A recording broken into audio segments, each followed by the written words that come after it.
Podcast public service announcement. You're about to hear an episode in the middle of a multi-part show arc. If you haven't heard the previous episodes, we suggest you skip back to part 1 of this topic in the feed and listen in order. All right, Paranoid Strain Orchestra, hit it.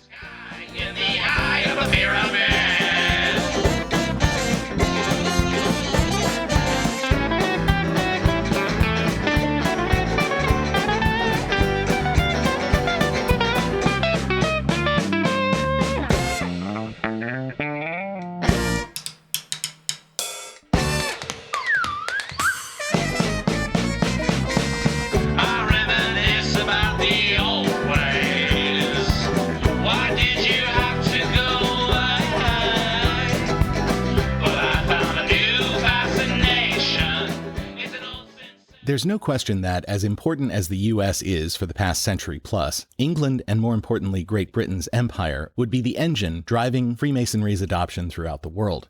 So it's worth understanding how this half-organized Scottish lodge system turned into English Freemasonry. With its internationally codified rules, huge influence across diverse countries, an air of mystique and intrigue. The first concept the English lodges added onto the ideas of the Scottish old charges is that of acception. That is, the embrace of members who, rather than being stonemasons by profession, were accepted as part of the group, in spite of the fact that they didn't have the underlying profession and skill set.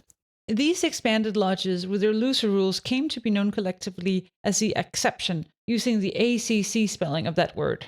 And this innovation is surprisingly important because in England, it is only when the historical documents start mentioning accepted Masons or a secret organization known as the Acception that we can identify the immediate predecessors of today's brethren, because of the strong similarities between their rituals and those practiced both by the shore lodges and by modern craftsmen. As the acception spread, more evidence of the secrets which must never be written leaked out. It was accepted Masons of England who, over time, would make the name of Freemasons their own. So what caused this loosely associated group of Scottish Masons with Hermeticist aspirations to spread far and wide and have influence to this day? Mostly, it boils down to the fact that the rich, cool kids of the early 18th century decided Masonry was the fucking tits, man. Gentleman, intellectual fashion makes the Masons organizations begin to seem an attractive place to hang out. They have a tradition of religious tolerance, for example, at a very difficult moment for religious conflict. And so you start to get these organization lodges not just being meeting places for working stonemasons, but places where gentlemen and stonemasons together pursue more symbolic, moral, ethical pursuits, philosophical pursuits. And with time, the gentlemen kind of take over. It takes a century and more, and Freemason really becomes a club. And turn it into a club they did. The key date is the 24th of June, 1717. 1717 is a very, very important date in the history of Freemasonry. In 2017, the United Grand Lodge of England, the sort of governing body of Freemasons in England, celebrated its 300th anniversary in June 2017, deriving itself from that date. And what happened on that date, or what seems to have happened, is that we got the formation of a Grand Lodge. Okay, so you have a whole set of local lodges spread across England and Scotland and other parts. This is the first time that we hear talk of a Grand Lodge, which is a kind of authority to regulate Freemason, to decide ultimately which rituals are legitimate and which aren't, who is really a Freemason and who isn't. This happened in London, in a tavern called the Goose and Gridiron, very near St. Paul's Cathedral. And it is another very significant event that is surrounded by mystery and doctored history. To expand on what interview John Dickey just said, here's Book John Dickey. The famous meeting in the Goose and Gridiron was a turning point in the history of the craft, which is why it is so perplexing that we know so little about it. No material traces are left.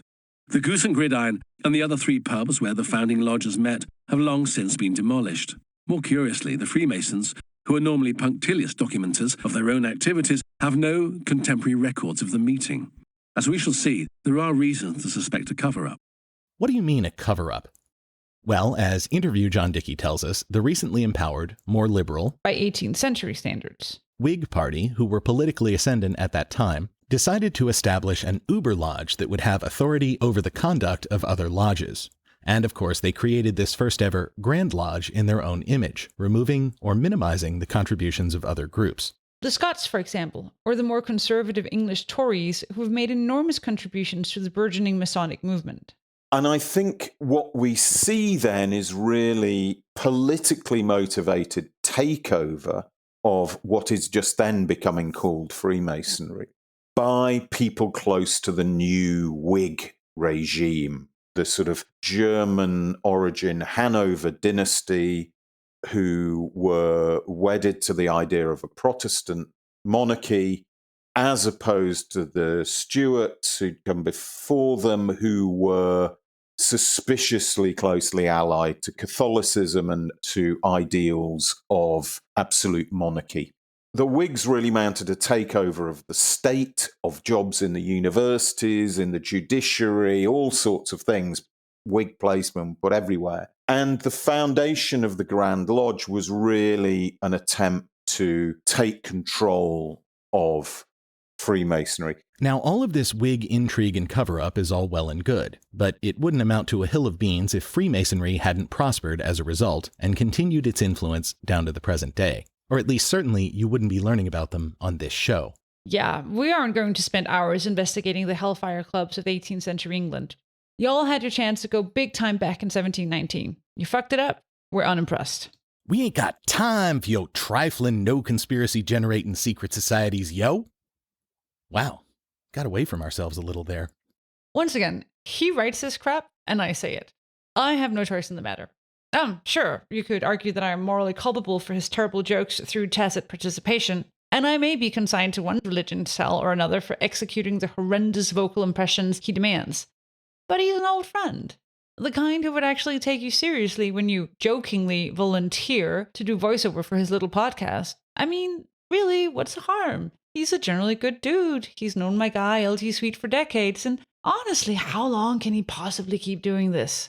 A long, long time, it turns out. Wow, Dana. That was a lot. I think we should all give you some space to explore your feelings. But understand, people, he wrote all of that too. And this. You think you're hearing me complain. But instead, what you're actually hearing is him trying to guess when and how the audience might assume that a real-life Dana unicorn would become frustrated with one or another of his self-indulgent flights of fancy, and then writing a weird meta-soliloquy for me to read complaining about that. But all of this is still being written and inserted into the show by him. These are not my words, but his. Please don't believe his artificial reality. I admire your honesty, Dana. Thank you for helping me address these issues and really put this right. You are writing and insisting I read this. It is all your fault. You are performing for the audience. Oh, Dana, you truly are the wind beneath my wings. I am not singing that song, Jesuit. I have limits. While Dana does her vocal warm-ups, let's return to the topic of the Whig recasting of the history of Freemasons and how writing the first edition of that history gave them the long-term upper hand. Book John Dickey? By far the most important book in the history of the craft is the Constitutions of the Freemasons, containing the history charges, regulations, etc., of that most ancient and right-worshipful fraternity. First published in 1723, at the book's core are the charges of a Freemason, the rule book that makes Masonry what it is. Interview John. Any follow-up? There was a lot of subsequent doctoring of the history when the sort of Whig dominant faction within Freemasonry in 1723 published a new rule book and a new official history of Freemasonry called the Constitutions. They eradicated the Scots from the background, I think because the Scots were a bit politically controversial. But they also needed to cover up how political their takeover had been as well, because Freemasonry has very clear laws about not doing politics in the lodges. So there's a lot of murk and intrigue. But nonetheless, with this rule book, the Constitutions of the Freemasons, which incidentally was actually written by a Scotsman who then saw Scottish contribution to Freemasonry erased, at the behest of, if you like, the English Whig Freemasons who'd commissioned the book. The book was very successful, spread Freemasonry around the world. Benjamin Franklin encountered it in London, took it to the United States, published it in the United States, and that really started the ball rolling with Freemasonry in the United States. And in London, particularly, Freemasonry caught a wave, a cultural fashion for clubs and societies, for cultural life in taverns and coffee shops. It's no coincidence that the 4 lodges that got together to found this Grand Lodge in 1717 all carried the names of pubs. For social drinking in taverns and so on and so forth, for intellectual fashion, for networking. And Freemasonry really caught the mood in that sense. And that guaranteed its success, if you like. That really propelled it along. Among the numerous ironies that have accrued to the success of the constitutions, one big one is the fact that it was written in large part by a red-headed Scot named James Anderson, even though the Scottish origins of the craft were edited out by the same publication. It also minimized the influence of such important public Masons as the legendary Christopher Wren, architect of St. Paul's Cathedral in London, simply because, as a Tory, he was seen by the ascendant Whig faction as the enemy. I mean, think about it. What better advertisement for membership in this new society that uses the building of structures as its organizing metaphor than a member who has single-handedly designed and overseen the construction of the most prominent cathedral of its time? And yet Wren is given short shrift in the constitutions by Whigs who control the nascent Grand Lodge. So in other words, the brotherhood that is supposed to unify all men, regardless of race, profession, political stance, or creed, betrayed its own ideals from the very beginning? Absolutely. Though it's not alone in hypocrisy. We hardly need mention the slaveholders across the ocean who a few decades later would pledge their very lives to the idea of all humans being created equal and the right to rule deriving from the consent of the governed. Dickey gave us some more insights into this revisionist tendency among Masons when it comes to their own history and how it has impacted the way modern brothers see themselves, as well as how society sees Masons generally. The link with the guilds is rather more complicated than the Freemasons would have us believe. It's another one of these semi-mythical histories. They love to think of themselves as the descendants of the people who built the great cathedrals and all of that sort of stuff, and there's some sort of sense of dedication and purity that they see in that work. Whereas actually the stonemasons were terrible at forming guilds. They were really bad at guilds. Other guilds were much stronger and much better candidates, if you like, for becoming something else and having a lasting historical legacy. The stonemasons, in as much as they were guilds, often included other people who had nothing to do with working in stone at all. It was this moment when the stonemasons moved closer to the court and closer to political power when they formed these actual separate organizations, secret from the guilds in Scotland.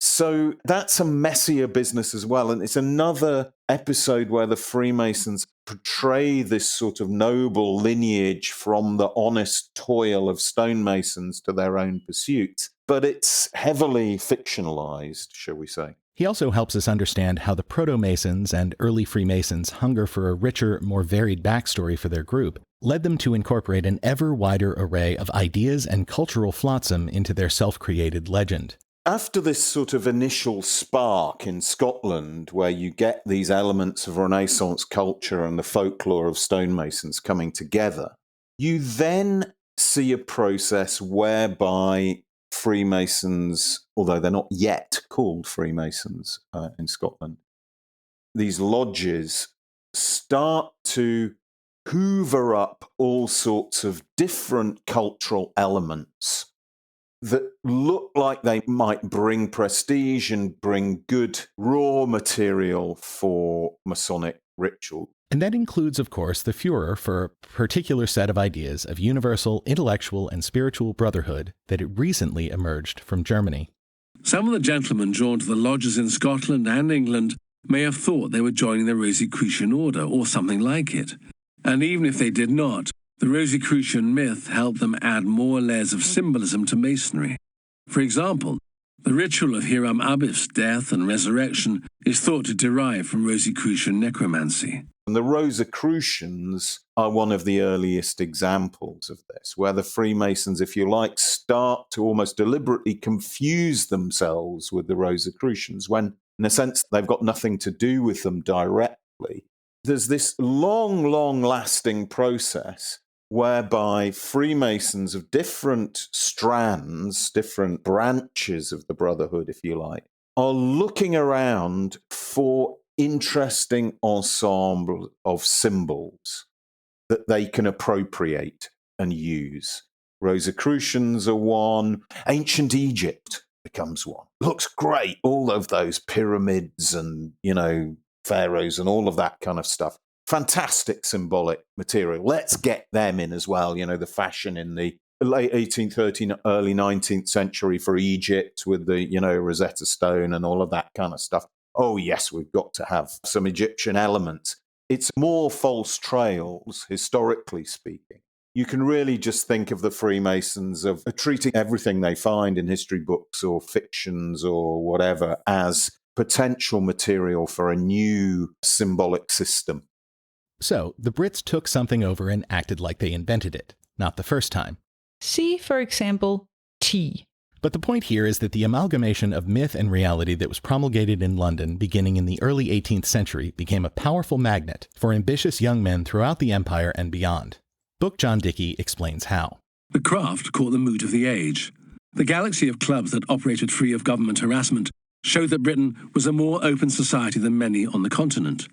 There was also a noisy press unhindered by official control. What Freemasonry did provide was training the practicalities of politics. The craft's highly formalized rituals and protocols gave men from various backgrounds a way to learn the manifold skills they needed to work in modern institutions, being discreet, making speeches, interpreting constitutional rules, advising younger brethren and judging their character. The aptitudes required by an open society could be learned within the closed space of a Masonic lodge. Just as importantly, the relatively narrow sample of men who frequented the lodges came to flatter themselves that they spoke in the name of universal values. And it spread fast. I mean, it's astonishing how quickly it spreads around the world from that point. Within, 15 years of the publication of the rule book, the constitutions, you've got lodges in what would become the United States.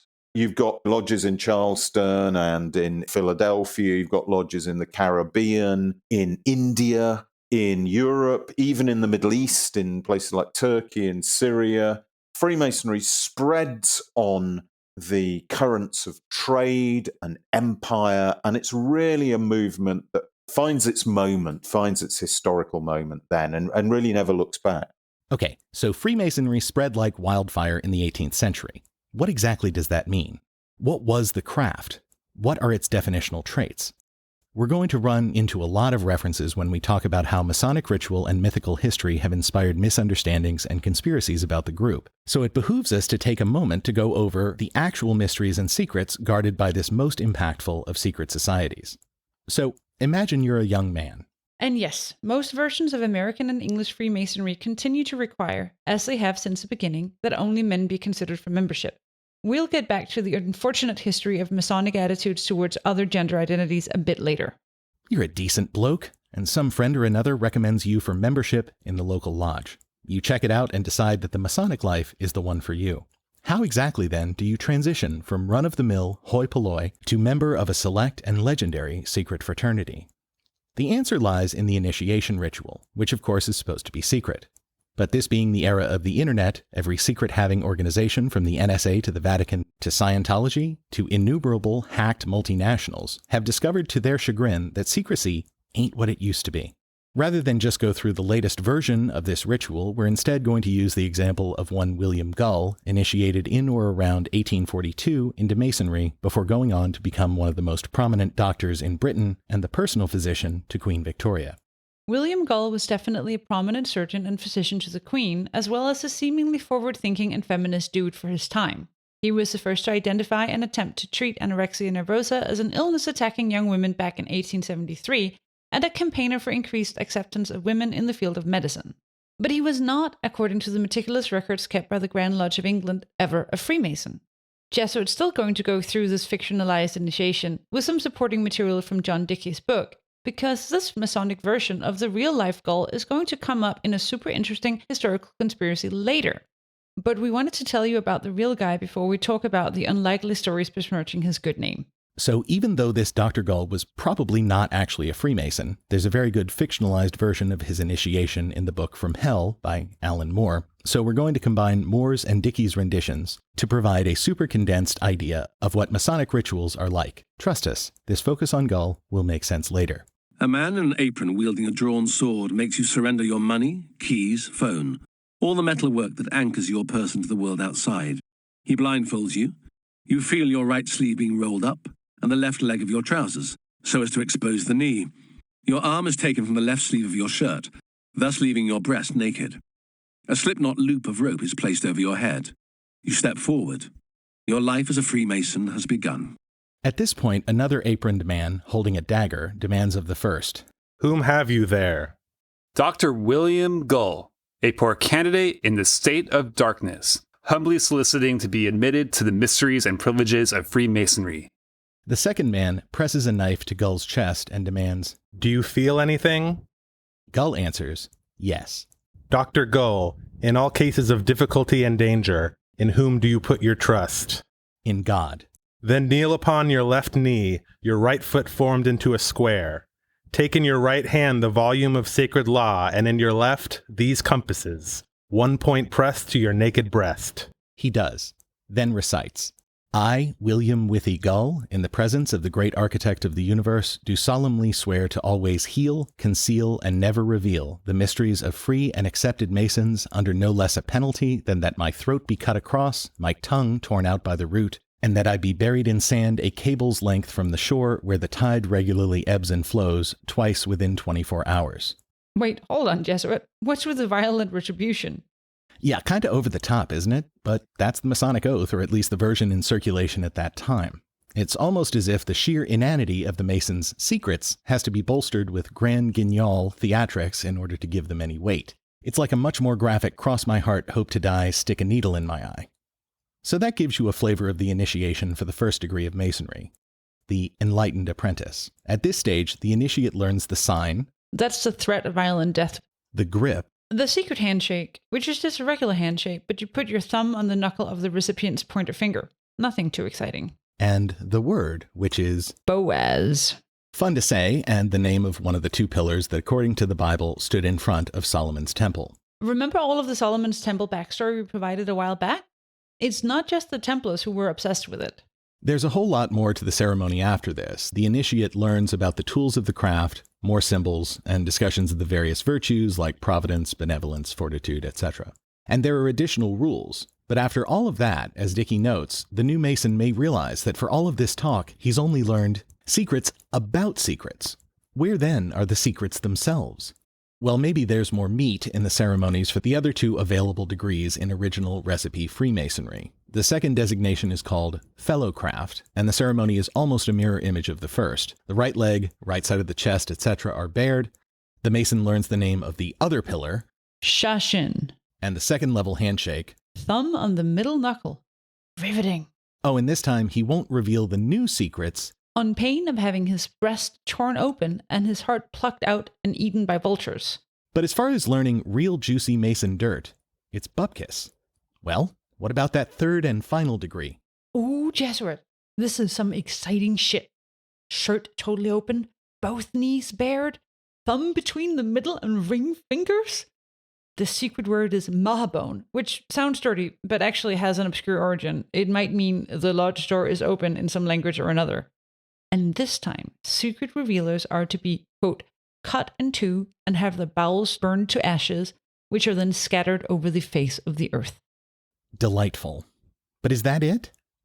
It turns out there's actually one more super weird part of the third degree Masonic initiation that we're going to need to go over. The death of Hiram Abiff.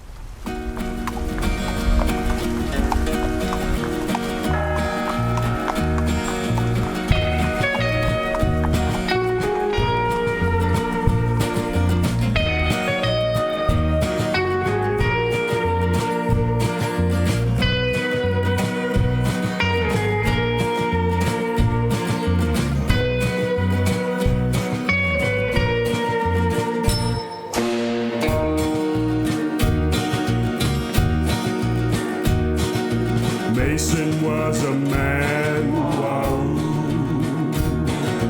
Mason was a man. Wow.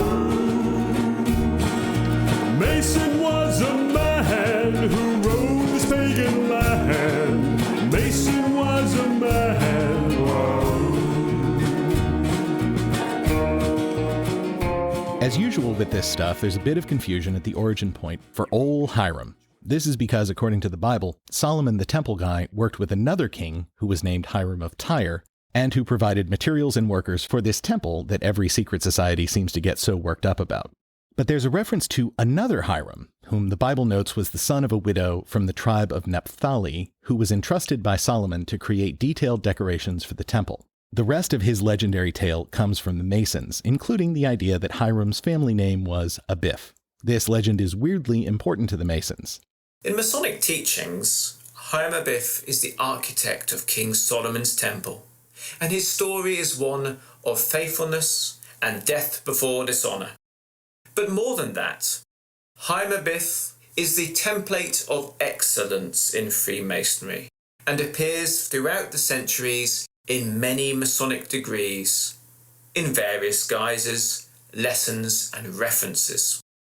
A figure of virtue, justice, skill and honour. If Freemasonry has a hero, that hero is Hiram Abiff.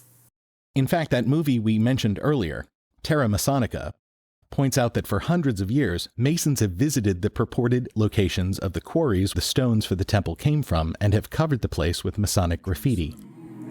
It's the Gate of Damascus, where we find a little-known curiosity, Zedekiah's Cave, also known as King Solomon's Quarries. Masonic meetings have been held in these quarries since the 19th century. Generations of builders have cut this rock. It took centuries for Jerusalem and, so it goes, Solomon's temple to emerge from this cave. Many graffiti testify to the passion of Freemasons the world over for this highly symbolic place. But the most important thing about Hiram Abiff and the story of the temple for the Masons is that, as Dana Big Unicorn Soprano will tell you, You say what you want about Hiram, but that guy wasn't a piece of shit stooly rat fuck. 3 guys kicked the shit out of him, cut out his fucking balls, and he still didn't say shit. Now that's a fucking stand-up paysan. yes, that's right. After all of the violent oaths swearing to keep the Masons' non-existent secrets, the centerpiece of the Master Mason degree's initiation is a play about keeping secrets under pain of violent death. The candidate plays Hiram. He refuses the entreaties of 3 ruffians. Ruffians? How English is that? Just be glad they weren't hooligans, Unicorn. The hooligans are loose. The hooligans are loose. What if they become ruffians? Anyway, these 3 are traditionally named Jubella, Jubello, and Jubellum. These weird names will be important later. Anyway, these 3 scamps try to cajole Master Hiram to give up the secrets of Masonry. He refuses, and shit goes real bad, real quick, as we'll hear in this video excerpt. In Masonic ritual, 3 ruffians accost Hiram. It occurs during the dramatic play of the 3rd degree of Freemasonry. The ruffians demand the secret word of a Master Mason. Hiram refuses to give it and it costs him his life. After a lengthy search of the body, Hiram's remains are finally discovered.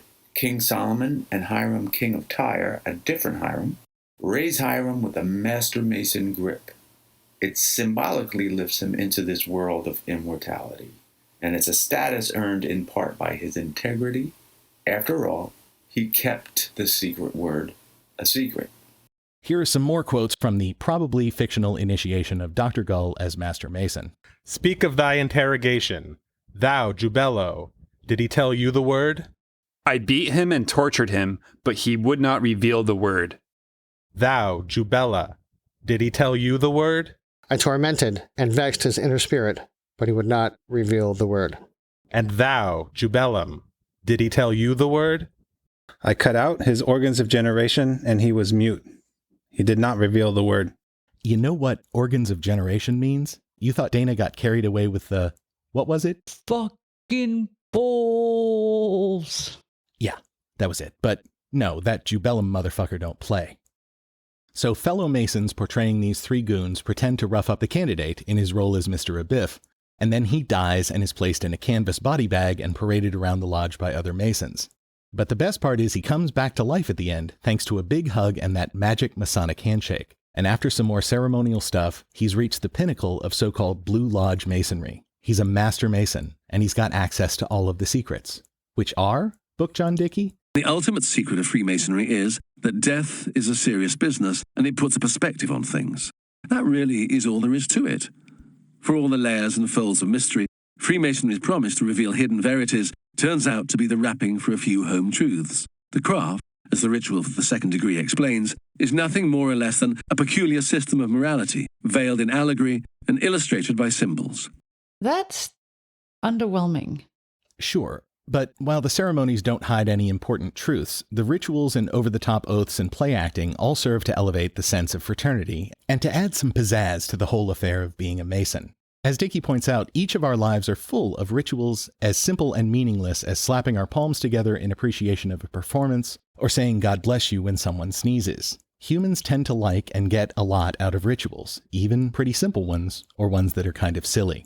Now that we understand the basics of Masonry, let's check out some of the important historic events and conspiracies these kooky kids have gotten up to over the years.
Welcome to Books Boys. Every month, the Dean and PJ tell you all about the books they've been reading and make some recommendations from our old favourites, plus surprise call-ins from authors to talk about the works that they're writing, original music, prize giveaways, and more. That's Books Boys on booksboys.com and all good podcatchers. Books Boys. Get it. Buy it. Books.